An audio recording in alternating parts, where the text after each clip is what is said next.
Good morning all of you. Diploma 6 sem start કરીએ છીએ આપણે. એની અંદર આપણે કોમ્પ્યુટર એડેડ મેન્યુફેક્ચરિંગ સબ્જેક્ટની શરૂઆત કરીએ છીએ. તો કોમ્પ્યુટર એડેડ મેન્યુફેક્ચરિંગ સબ્જેક્ટમાં ફર્સ્ટ ઇન્ટ્રોડક્શન અથવા fundamental of computer aided manufacturing આજે સ્ટડી કરીશું. ઓકે, સૌપ્રથમ ટોપિક છે ન્યુમેરિકલ કંટ્રોલ. ઓકે, એટલે કે ન્યુમેરિક કંટ્રોલ સિસ્ટમ જે છે એની આપણે ઇન્ટ્રોડક્શન અથવા એની ડિફાઇન એટલે કે વ્યાખ્યા તરીકે પણ એ પ્રશ્ન પૂછાઈ શકે છે.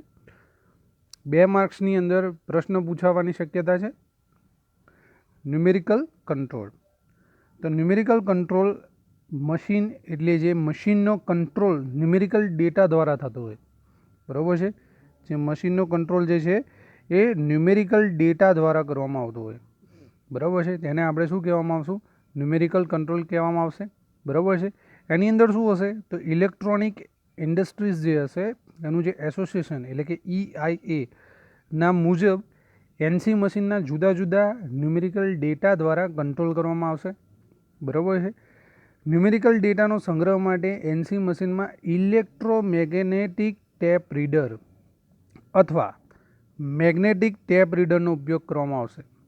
વિદ્યાર્થી મિત્રો, આ જે થિયરી જે છે ન્યુમેરિકલ કંટ્રોલ, એની અંદરથી જો ઓબ્જેક્ટિવ ક્વેશ્ચન પૂછાય તો એની અંદરથી આ 2 પ્રશ્નો પૂછાય એવા છે કે ન્યુમેરિકલ કંટ્રોલ સિસ્ટમની અંદર ડેટાનો સંગ્રહ કરવા માટે કયા પ્રકારની રીડર યુઝ થાય છે. તો એની અંદર ઇલેક્ટ્રોમિકેનિકલ ટેપ રીડર અથવા મેગ્નેટિક ટેપ રીડરનો ઉપયોગ થાય છે. તો આ પ્રશ્ન આપણને ઓબ્જેક્ટિવ તરીકે પૂછાઈ શકે છે.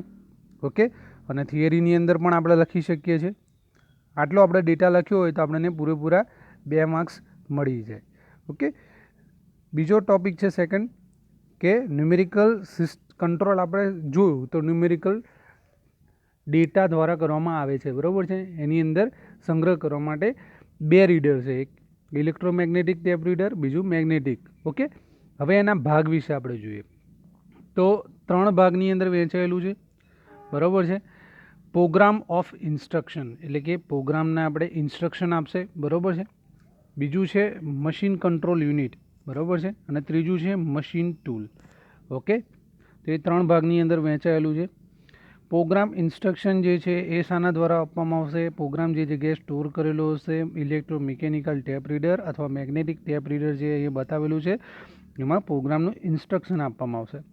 એ ઇન્સ્ટ્રક્શન આપશે એ ક્યાં જશે તો મશીન કંટ્રોલ યુનિટમાં જશે. આ કંટ્રોલ યુનિટ છે ત્યાં જશે અને એ કંટ્રોલ યુનિટને જે ડેટા મળ્યો હશે, જે માહિતી મળી હશે કે આપણે આ પર્ટિક્યુલર આ ઓપરેશન કરવાનું છે, તો એ ડેટા જશે મશીન ટૂલમાં.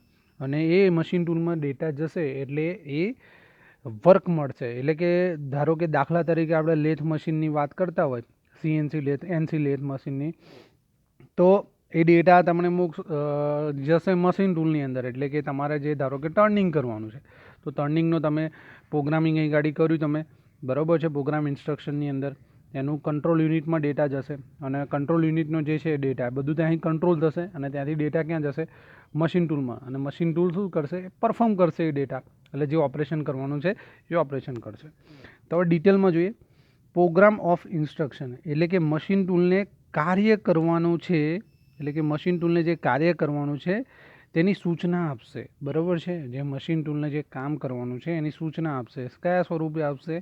પ્રોગ્રામ સ્વરૂપે, બરાબર છે. એનો ડેટા હશે ન્યુમેરિક કે સિમ્બોલિક કોડના સ્વરૂપે હશે. એ જે પ્રમાણે એનું પ્રોગ્રામિંગ થતું હશે એ પ્રમાણે હશે. ઓકે, એ આગળ આવશે, આપણે ડિસ્કસ કરશું. G કોડ છે, M કોડ છે, એ બધા આપણે ડિસ્કસ કરશું, બરાબર છે. એના માટે મશીનના કંટ્રોલ યુનિટમાં આપવામાં આવશે.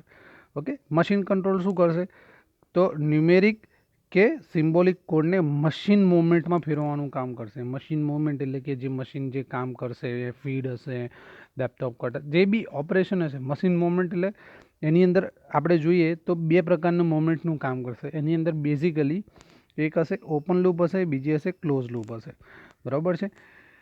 મશીન ટૂલ, તો મશીન કંટ્રોલ યુનિટ દ્વારા જે સૂચના મળેલી હશે, બરાબર છે, જે ડેટા મળ્યો હશે એ સૂચનાનું પ્રોડક્ટના ઉત્પાદનનું કામ કરશે, એટલે કે પ્રોડક્શનનું કામ કરશે, બરાબર છે. તો એ શાનું કામ કરશે? પ્રોડક્શનનું કામ કરશે.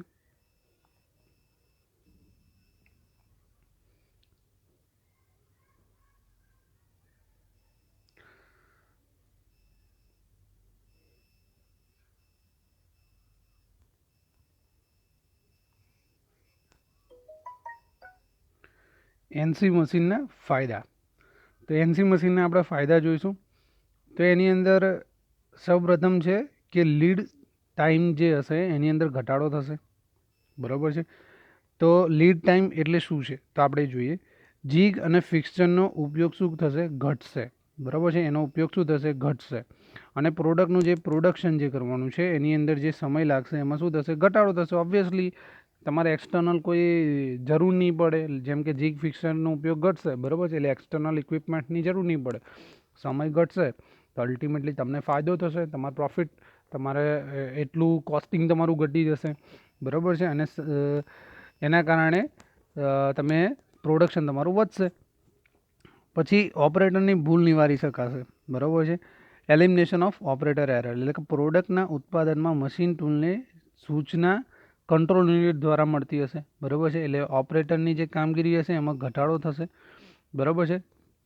ઘટાડો થશે એઝ વેલ એઝ જે ક્વોલિટી છે એમાં વધારો થશે, બરાબર છે. બિકોઝ મશીન વડે જ બધું કામ થવાનું છે, બરાબર છે. એટલે એક્યુરસી વધારે જળવાશે.